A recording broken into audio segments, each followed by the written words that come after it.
He was ready to throw away his name, his paintings, even his freedom, just to disappear as a nameless soldier. You've seen his work on mugs, on posters, on the walls of tiny apartments all over the world. But in one letter, he writes that he almost walked away from all of it. This is Vincent, and this is the night he almost chose a uniform and a number, instead of a brush and a name. What pushes a man like that? To the point where disappearing feels easier than painting. And what small thing did he still hold on to when everything else was falling apart? We don't know this because he gave a brave speech or because someone filmed him on a good day. We know it because one evening in April 1889, he sat down in a small room in Arles and wrote a long, restless letter to his younger brother, Theo. On that paper, he wasn't a legend. He wasn't a genius hanging in a museum. He was just a sick, exhausted man writing about money, mold, hospitals, and the quiet terror of being locked away for the rest of his life. What you're about to hear is not a fairy tale we made up about him, but a soft retelling of that letter. His own words, his own fears, and the one fragile thing he still refused to let go of. When he wrote that line, he wasn't standing in a museum or in front of a masterpiece under perfect light. He was a sick man in a small town in the south of France, tired from weeks in and out of hospital. People whispered when he walked past them now. To them, he wasn't the painter Vincent van Gogh. He was the man who had lost control, the madman with a bandaged ear. When he finally stepped back into his little yellow studio, it didn't feel like a sanctuary anymore. The walls were damp. Canvases he had worked on until his fingers cramped were spotted with mold and stains. Paint had cracked where the cold and the wet had crept in. In the letter, he admits how much this shook him. He thought this studio would be a home for painters, a place where color could save him. Now it looked like a room the sea had spat out. On top of the mess around him, there was the weight inside him. He tells his brother he is sorry.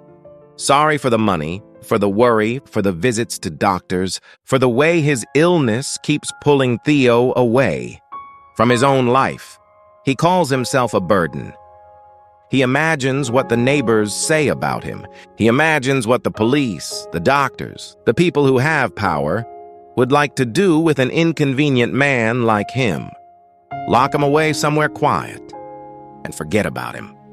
In the letter, he writes about that fear, about being shut up in an institution, paid for month after month, year after year, as if his whole future had already been decided, by a signature on a form. That calls him insane. So he considers another kind of prison. He writes that maybe it would be simpler to enlist as a soldier for 5 years.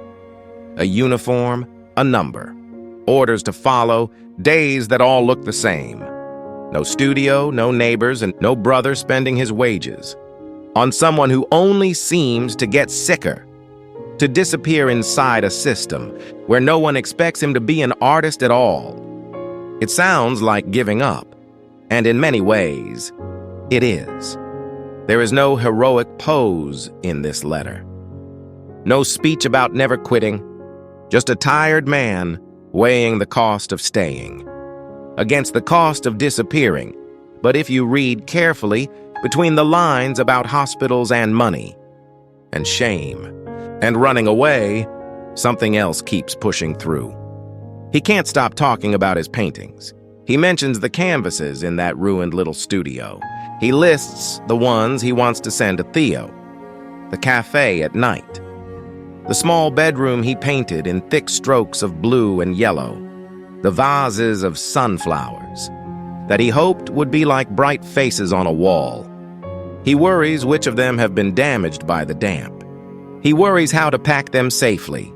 He hopes that in Paris, his brother might be able to show them, to sell them, or at least keep them alive.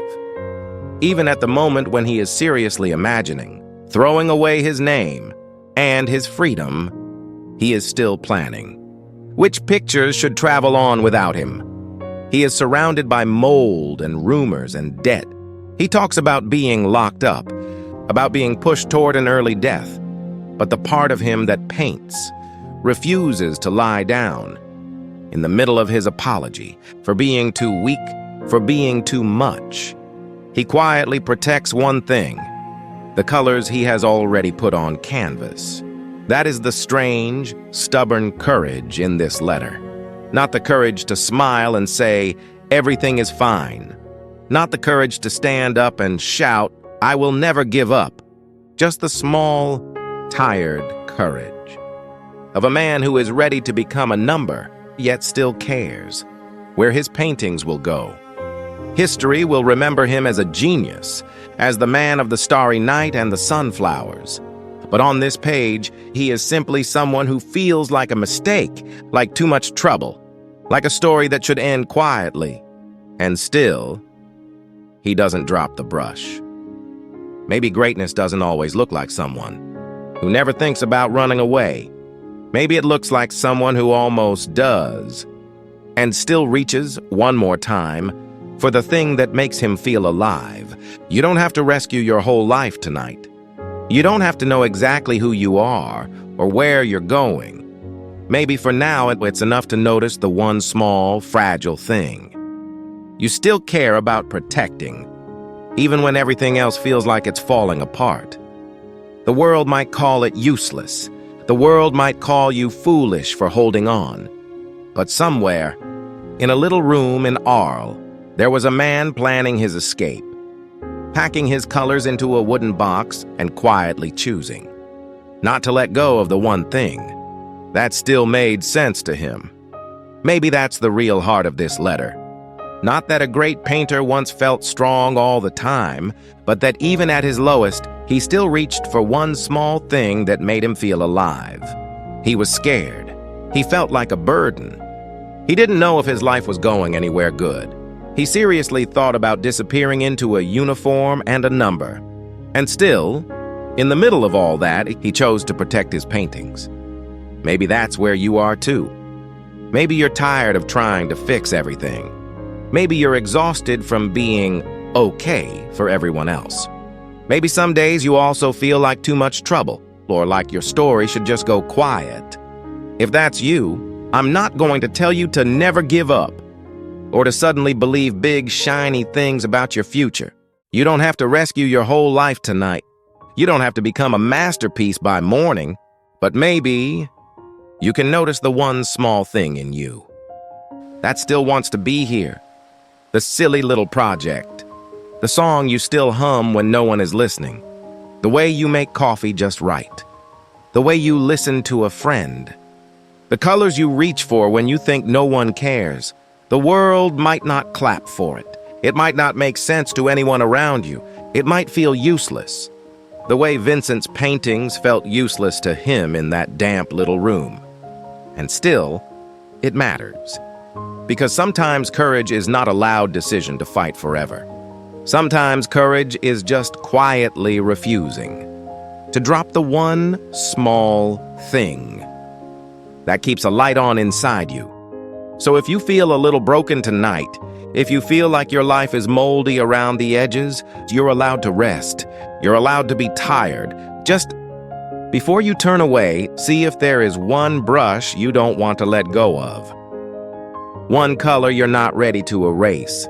One tiny, gentle thing you still care enough to protect. Keep that. Hold it the way he held his paintings. And maybe one day someone will look back at this moment in your story and realize that this was the night you almost disappeared, but didn't.